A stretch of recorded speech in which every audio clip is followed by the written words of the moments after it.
Otero. Profesor Beitía, muchas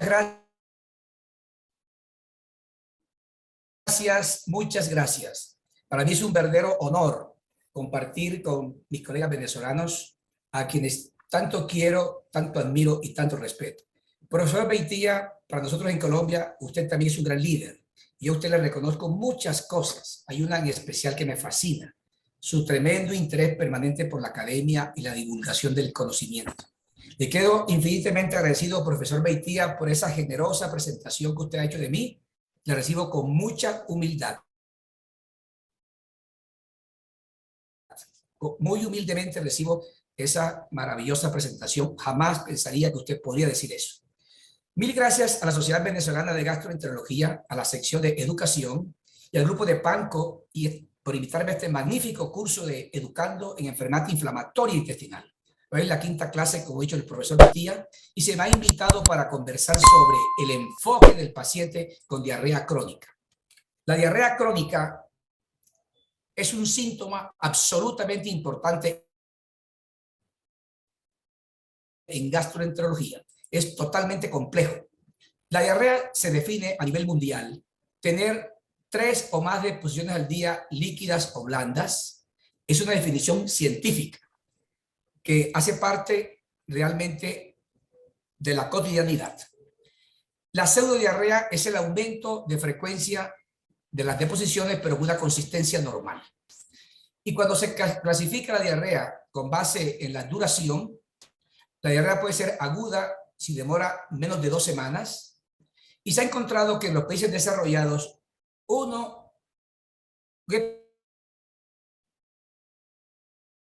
episodio cada 18 meses presentan los individuos. Diarrea puede ser persistente cuando dura de 2 a 4 semanas y se llama crónica cuando hay 3 o más deposiciones durante 4 semanas o más, y característicamente son un Bristol de 5, 6 o 7. Rara vez una diarrea crónica es producida por microorganismos, excepto que sea por Yersinia, Aeromona o Clostridium. Múltiples publicaciones hay sobre diarrea crónica y quiero enfatizar esta tarde que son muy pocas las que son recientes, y el enfoque de esos pacientes varía de un sitio al otro. 1 a 5% de la población puede tener diarrea crónica en un momento determinado. Tiene múltiples costos en dinero, pérdidas laborales y baja notablemente la calidad de vida. Es importante destacar que no es una enfermedad, es un síntoma, y esto es absolutamente clave. Es un síntoma y la evaluación es desafiante, es compleja, consume tiempo.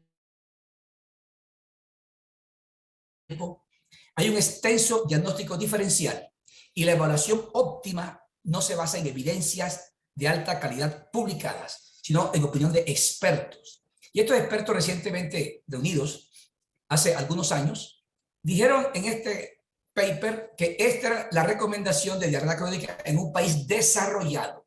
Esto implica que en cada región, en cada país, habrá que empezar a iniciar qué hacer con esos pacientes. Y estos expertos consideran que la diarrea crónica puede ser osmótica, secretoria, esteatorreica, inflamatoria, por alteración de la motilidad o una miscelánea de alteraciones. La osmótica se confirma con electrolitos en materias fecales, clínicamente mejora con el ayuno, es más frecuentemente postprandial, hay blurring, meteorismo, puede haber mala absorción. La esteatorrea, hay pérdida de peso, heces grasosas, flotan en el agua, y flotan en el agua no por la grasa, sino por el metano. Son malolientes, y es una diarrea inflamatoria cuando hay sangre obvia, eritrocitos, leucocitos, puede haber fiebre, y están elevados las proteínas que identifican inflamación activa como la calprotectina, lactoferrina, y la colonoscopia, por supuesto, estará indicada.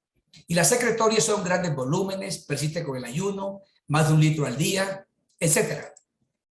Pero quiero decirles que esta clasificación, sinceramente, no sirve para nada en la práctica diaria. Por eso la voy a omitir.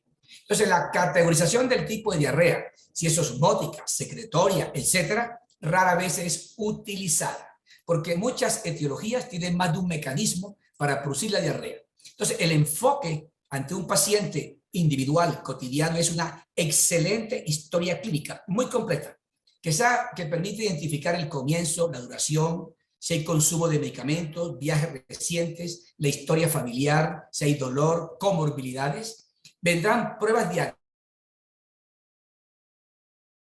diagnósticas que son múltiples y en esta conferencia haremos un esfuerzo para sintetizarlas. El examen físico en realidad aporta muy poco para la etiología. Sin embargo, si un paciente tiene máculas y pápulas en los codos, como se ve aquí, y tiene dermatitis herpetiforme, pérdida de peso, mala absorción, historia familiar, y si hay un depósito por inmunofluorescencia directa de IgA en la membrana basal, tiene enfermedad celíaca.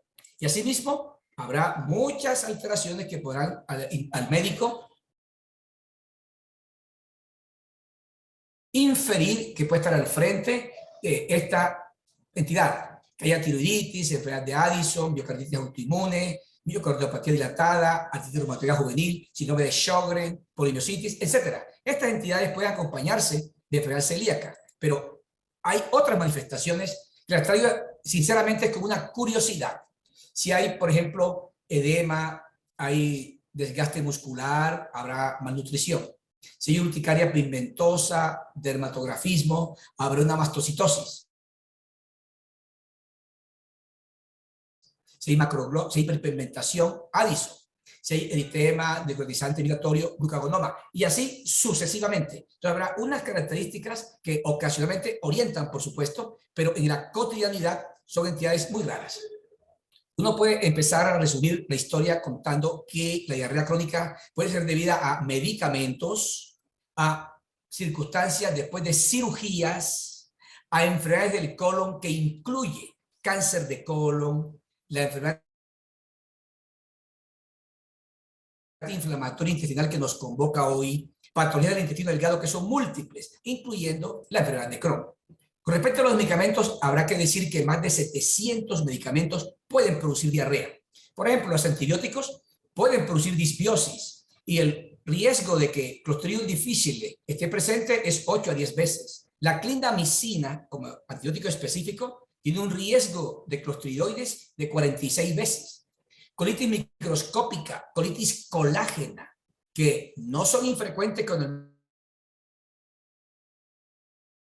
médico las busca, pueden estar asociadas al consumo de AINES, con un riesgo de 1.96 veces.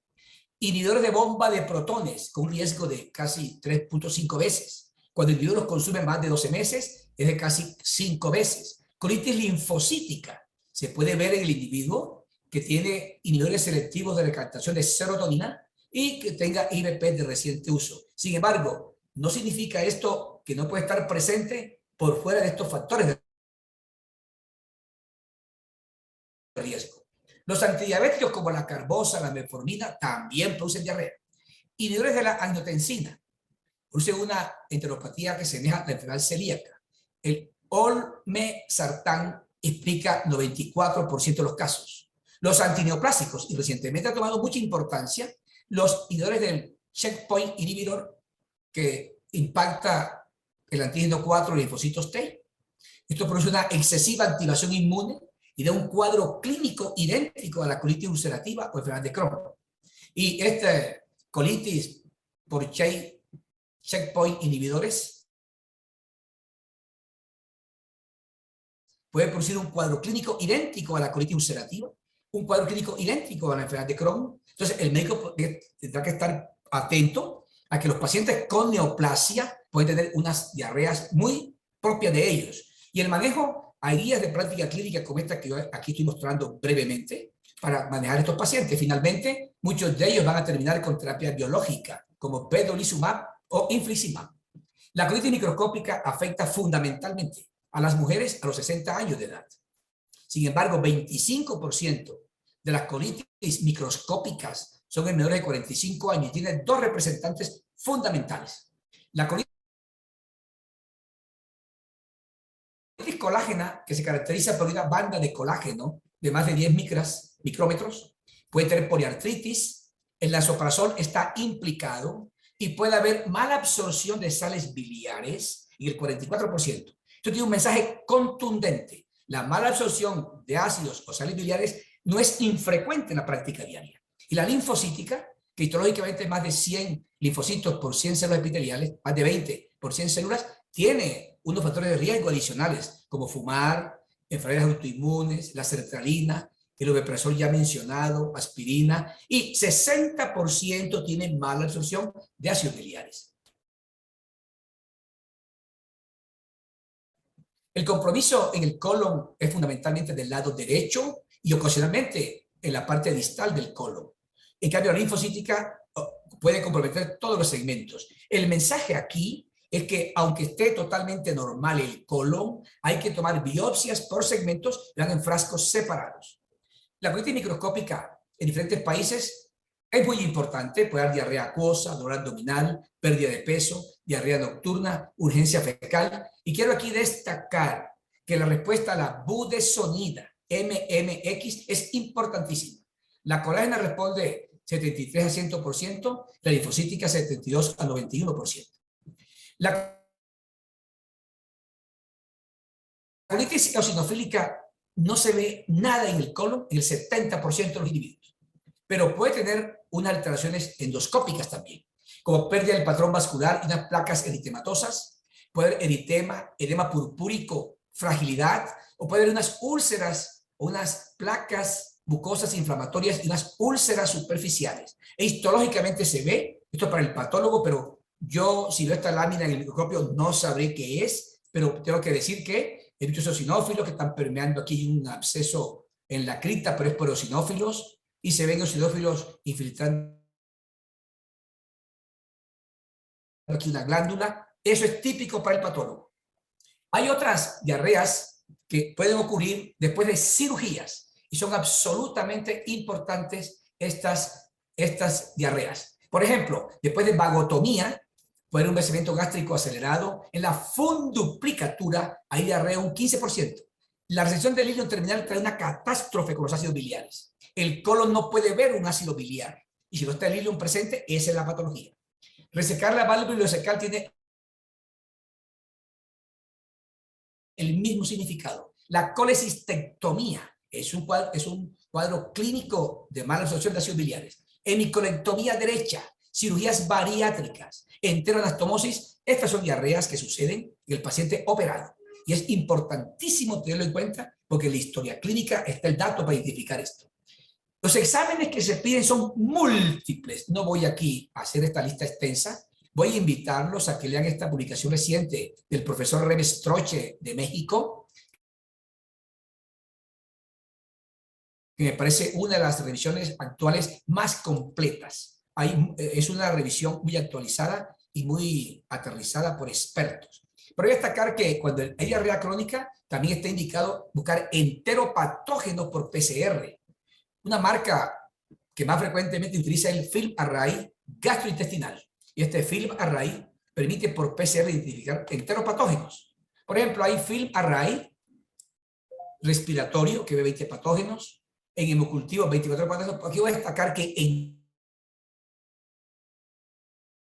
gastroenterología uno pide 22 patógenos por PCR, identifica 22 microbios, incluye Clostridium difficile, enfermedad histolítica. Recientemente un paciente mío que vino de otro país con fiebre, escalofríos, pérdida de peso, hicimos el film array de diarrea y tenía enfermedad histolítica. El trofos tenía clarísimo con el PCR y al día siguiente hicimos una ecografía y tenía un absceso hepático del lóbulo derecho y hasta ese momento no tenía síntomas. Estos son los exámenes que yo creo que deben pedirse siempre, siempre, siempre. Un cuadro hemático completo, una PCR, perfil hepático completo, hierro sérico, saturación de transferrina, su porcentaje, ferritina, sangre oculta siempre, calprotectina fecal, los enteropatógenos por PCR, hay E. coli, Yardia, Tamoeba, Cryptosporidium, Yersinia, Clostridium, eso hay que pedirlo siempre. Y dependiendo ahora sí de cada paciente, el doctor podrá elegir. Una patología muy frecuente que con frecuencia el médico olvida es el sobrecrecimiento intestinal. Al respecto hay que decir que el sobrecrecimiento intestinal es una disbiosis. Y esto se ha complicado recientemente. Porque el sobrecrecimiento significa hoy día en el 2023 abundancia de microorganismos en el tracto gastrointestinal. Y hay dos tipos: el sobrecrecimiento bacteriano, que son bacterias excesivas en el intestino delgado, y el sobrecrecimiento de microorganismos metanogénicos. No son bacterias, son arqueas.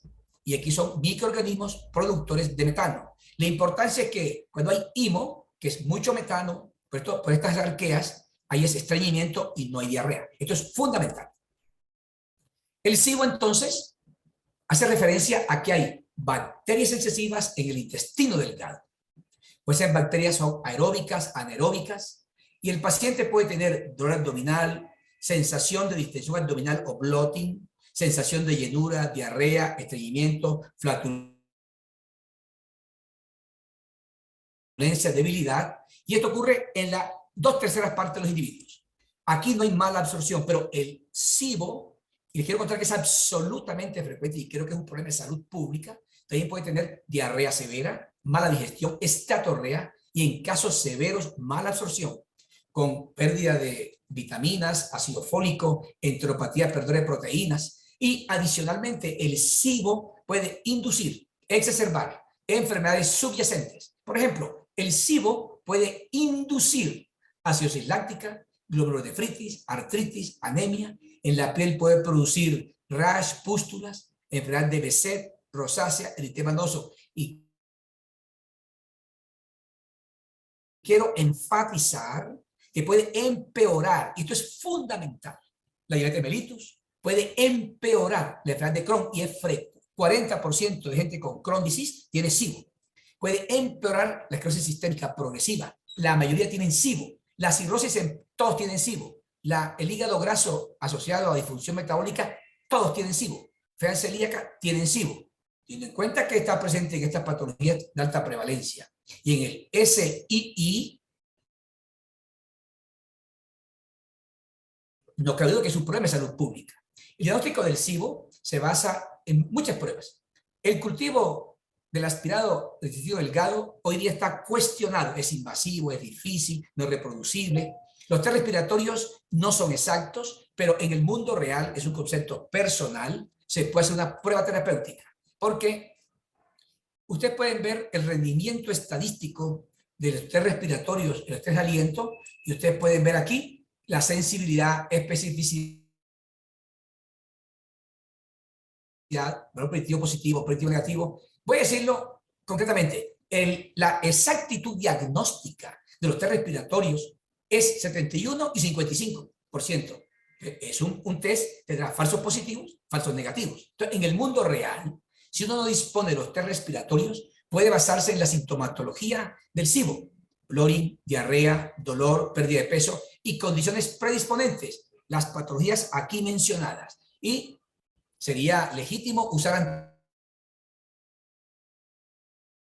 antibióticos. El riesgo de usar antibióticos es que puede predisponer a una disbiosis adicional y puede fomentar la aparición de clostridioides difíciles. Pero si utiliza antibióticos que no tienen efecto en la microbiota de manera negativa, puede uno evitar que aparezca clostridioides difíciles. Y el antibiótico más importante que evita esa complicación es la rifaximina.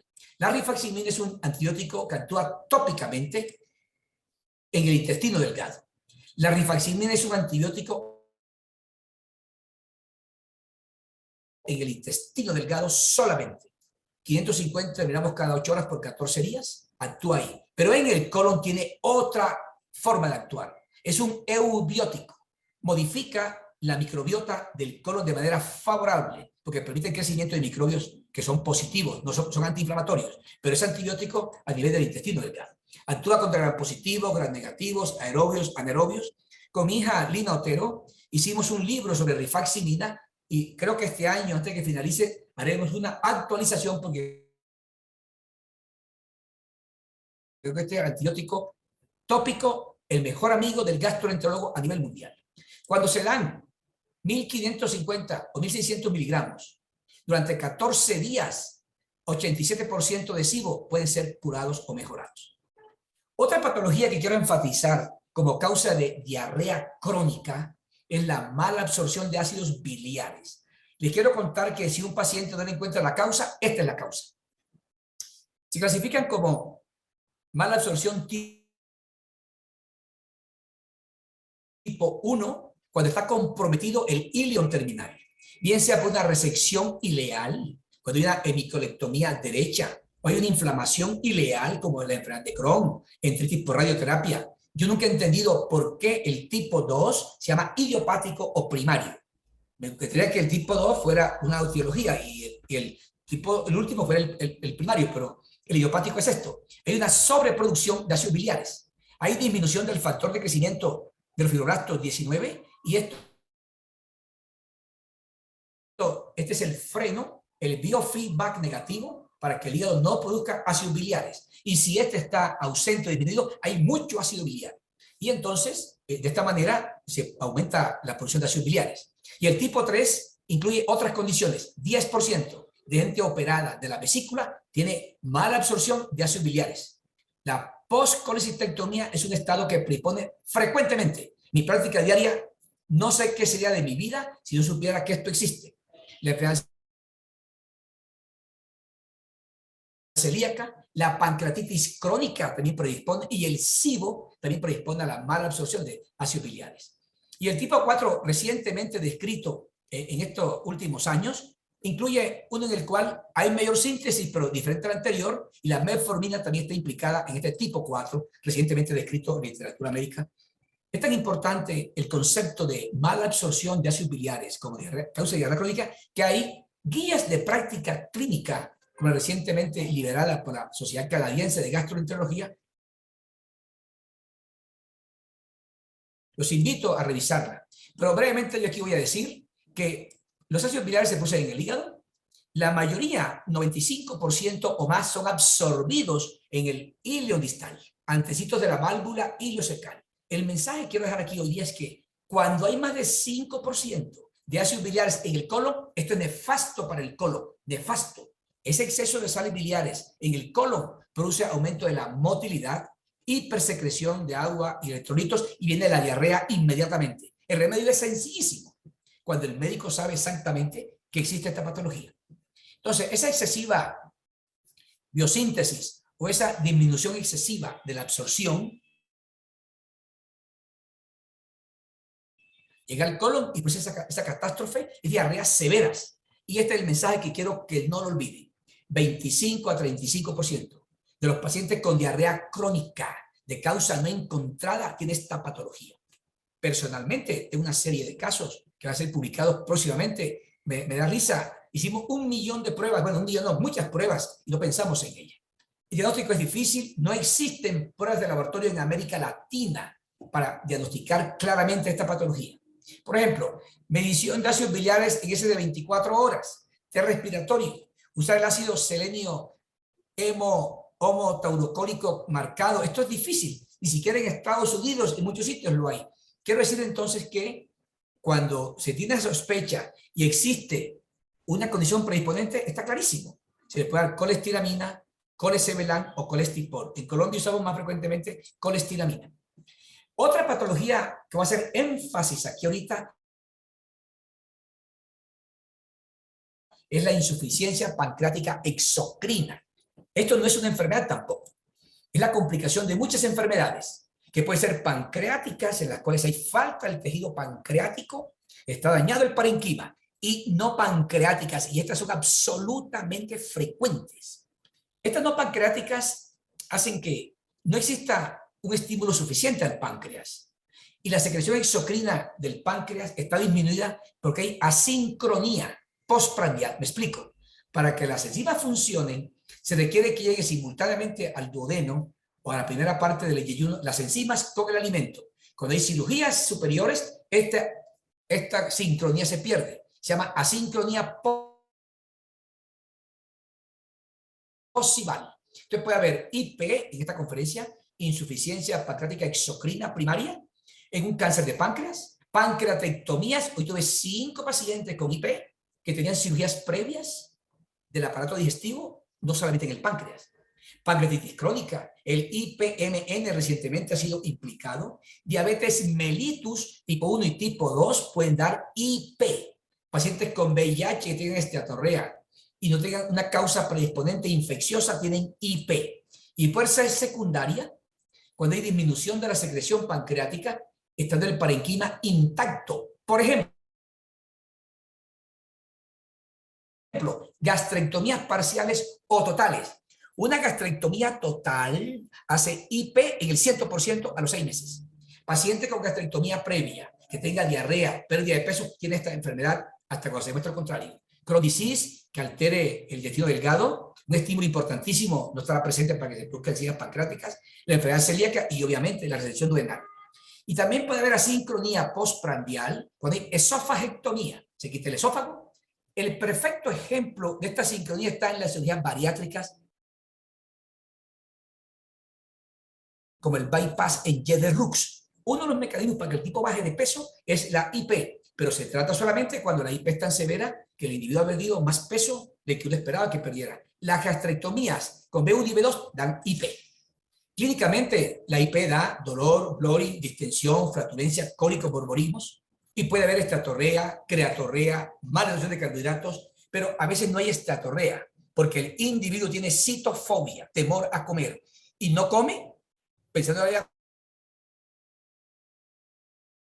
diarrea, entonces no se ve la estatorrea. Y puede haber una cosa interesante que es la malnutrición, que tiene un impacto. La malnutrición en la IP aumenta la mortalidad cardiovascular. Por eso es que se trata la enfermedad, no solamente para evitar la diarrea. La lactancia fecal hoy día es el método no invasivo disponible en muchas partes del mundo, sin embargo, no siempre está disponible.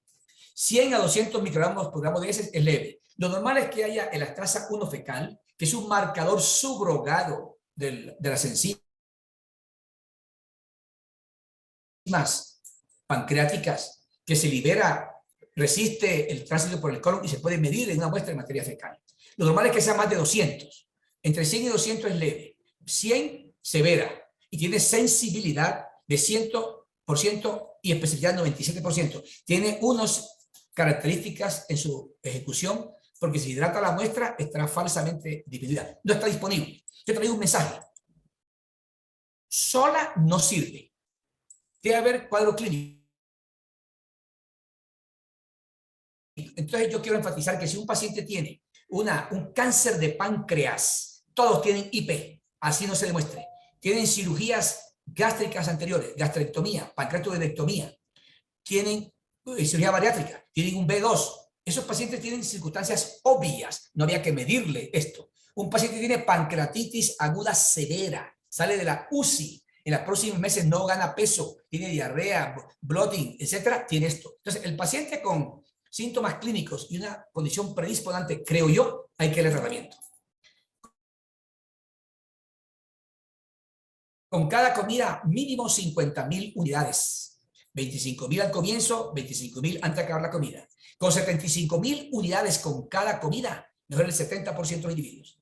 Y darle siempre con los refrigerios 10 a 25.000 unidades. El paciente que no mejora, el doctor puede optimizarlo, aumentando la dosis de la enzima o adicionándole inhibidores de la bomba de protones. Esta IP es del dominio, creo yo, hoy día con esta información para el internista, el cirujano, el endocrinólogo, el médico general y obviamente el gastroenterólogo. En el cáncer de páncreas traigo un mensaje contundente. Todo paciente con cáncer de páncreas que se diagnostique ahorita, a los 10 segundos, el doctor debe formularle enzimas pancreáticas. Muchos pacientes con cáncer de páncreas mueren por la IP y no por el cáncer per se. Yo tengo pacientes que se van a morir por cáncer de páncreas, pero su vida es una catástrofe con la IP. Y miren ustedes cómo se recupera notablemente la nutrición y su calidad de vida. En el cáncer de páncreas hay que dar más unidades de lipasa. 75.000 con cada comida, no 50.000, mínimo 75.000. Y con refrigerio 25.000. Pero, ¿qué hacer en la práctica diaria con tanta patología que da diarrea crónica? Quiero decirles que, primero, la categorización de la diarrea no tiene importancia. Hay que hacerles una excelente historia clínica. ¿Hace cuánto la tiene? ¿Cómo está durando? ¿Qué medicamentos? ¿Ha viajado? ¿Historia familiar? ¿Dolor? ¿Comorbilidades? Las pruebas diagnósticas, por supuesto. Y algo importante, los exámenes endoscópicos son fundamentales. Cuando un paciente tiene diarrea crónica y no se ha identificado la causa con todas estas cosas, hay que hacerle una endoscopia digestiva alta con protocolo de diarrea crónica. Significa las biopsias usuales del estómago con el sistema de Sidney, usando 2 biopsias del cuerpo, curva mayor, curva menor, 2 biopsias del antro, curva mayor, curva menor y de la incisura, y tomar biopsias del duodeno, del bulbo y de la segunda porción. Con estas biopsias del duodeno, el doctor puede identificar enfermedad de Whipple, linfangiectasia, espru celíaco, espru tropical, gastroenteropatía eosinofílica, amiloidosis, giardias. Este es un paciente nuestro, una diarrea crónica que nadie sabía que tenía. Y las biopsias del duodeno dieron esta giardia. Claro que el examen ideal para cada giardia no es la endoscopia realmente. La piedra angular son 3 exámenes en fresco, tiene esta excelente sensibilidad y especificidad, que es lo que recomienda la guía recientemente liberada de la Sociedad Británica de Gastroenterología. Sin embargo, si no se tiene disponible esa cosa, habrá que usar la endoscopia. Y en la enfermedad celíaca es fundamental que haya 2 biopsias del bulbo a las 9 y 12 del reloj, va en un frasco aparte, y 4 biopsias de la segunda porción. Está clarísimo para nosotros, hice una conferencia adicional, cómo se investiga la enfermedad celíaca, que habrá que pedir los anticuerpos, antitransglutaminasa tisular, IgM, etc. Este es el motivo de esta presentación. La colonoscopia es fundamental. Permite identificar si hay cáncer de colon. El rendimiento final en el diagnóstico es 7 a 32%. Dicho en otras palabras, la colonoscopia bien realizada identifica la etiología hasta un 32%. En México, un trabajo reciente hasta 36%. La preparación en diarrea crónica debe ser siempre con polietilenglicol. Debe ser total la colonoscopia con ileoscopia. Y es imprescindible tomar biopsias de los 3 segmentos del colon. Colon ascendente, colon transverso y colon izquierdo. Porque con esas biopsias, y debe ir en frascos separados, se puede ver colitis microscópica, que es la linfocítica, colágena. Y esto explica el 10% de las diarreas crónicas. Ustedes son expertos en enfermedad inflamatoria, aquí no voy a insistir, es obvio. Diarrea con sangre, moco, pérdida de peso de más de un mes, hay que pensarla. Colitis eosinofílica, neoplasias, colitis por AINES, colitis eosinofílica, clostridoides difíciles, hay que pensar en ella. Este es un paciente nuestro, esta colonoscopia era perfecta hasta el ciego. Entramos en la válvula y ustedes no se imaginan, tiene una enfermedad de Crohn tremendísima. Esto aquí es que la foto donde se ve absolutamente protuberante, tiene un Crohn disease este paciente. Igualmente aquí están las úlceras. Cuando se ha estudiado con qué frecuencia los endoscopistas toman biopsias en diarrea crónica, lamentablemente esto ha pasado. Intuban el ilion los cirujanos en un 25%. Los cirujanos parece que lo que ellos no ven no existe. Mira, mis amigos cirujanos, yo les digo, ¿usted cree que porque usted no ve el sodio, el potasio, la prostaglandina no existe? No, no hay cosas que no se ven. El cirujano ve normal y sale tranquilo. 61% de los gastroenterólogos. Esto hay que subirlo al 100%. Biopsias del ilio. El cirujano lo pone uno a llorar. El gastroenterólogo da demasiada tristeza. Biopsias del colon normal. El cirujano, como no ve nada, no toma biopsias. Aquí los gastroenterólogos que hacen endoscopia están muy bien orientados. Siempre, siempre, siempre hay que hacer eso. Hay imágenes para diarrea crónica, por supuesto. La enterografía por resonancia para Crohn disease, TAC o resonancia magnética del páncreas, Octreoscan cuando se piensa en tumores endocrinos, buscando los receptores de la somatostatina, etcétera. Hay que hacer eso. La videocápsula tiene un puesto muy importante. Habrá pacientes los cuales habrá que hacer videocápsula. Por ejemplo, pacientes que tengan que todo negativo y con la cápsula se ve enfermedad de Crohn. Esta conferencia no es para ver, creo que hay una conferencia ahorita sobre el tema. Enteropatía por AINES, por supuesto. En la enfermedad celíaca, ahí tiene un gran rendimiento. Este es un paciente nuestro, cuando hacíamos otras videocápsulas, una diarrea tremenda y tiene unas úlceras por AINES. Tenía unas ulcerotas por AINES. Con el pedimiento de videocápsulas se encontró esa nueva epidemia, que es la enteropatía por AINES y la colopatía por AINES. Lo mismo, el paciente que lo van a expedir y tienen diarrea. Los mensajes para la casa, queridos colegas, en la tarde de hoy son estos, en mi opinión. Pensar que son causa de diarrea crónica el cáncer colorectal, que es causa más frecuente, el adenocarcinoma, causas más raras, linfomas, tumores endocrinos, enfermedades inflamatorias, ustedes son expertos, enfermedad de Crohn, colitis ulcerativa, infección e inmunocompromiso, tuberculosis, VIH, SIBO, disbiosis, patologías benignas, malas asociaciones de sales biliares, IP, diarrea inducida por terapia, con radioterapia, quimioterapia. Hoy día hay una especialidad que se llama oncogastroenterología, para que estudie las consecuencias del aparato digestivo producidas por la quimioterapia. No soy experto en eso, esta no es la conferencia. Cuando hay resecciones quirúrgicas inducidas por medicamentos, etcétera. Y hay una patología muy frecuente que es el SII con diarrea, que a veces el médico lo olvida y es una de las causas más frecuentes. Y la diarrea facticia, etcétera. Cuando el paciente se identifica la causa, este sería el resumen.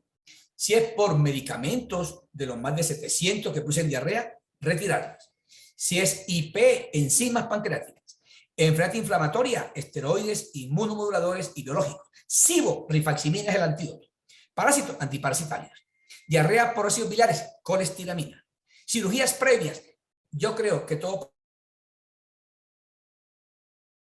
paciente con cirugía previa, los pacientes que tienen hemicolectomía derecha, además de tener la mala absorción de sales biliares, tienen SIBO. Las bacterias del colon se le meten al intestino delgado. Lo vemos todos los días. Tenemos una serie grandísima aquí en Colombia sobre eso. Colitis microscópica o colitis eosinofílica, budesonide MMX y casos severos inmunosupresores. Queridos amigos, muchas gracias, muy amables por haberme invitado.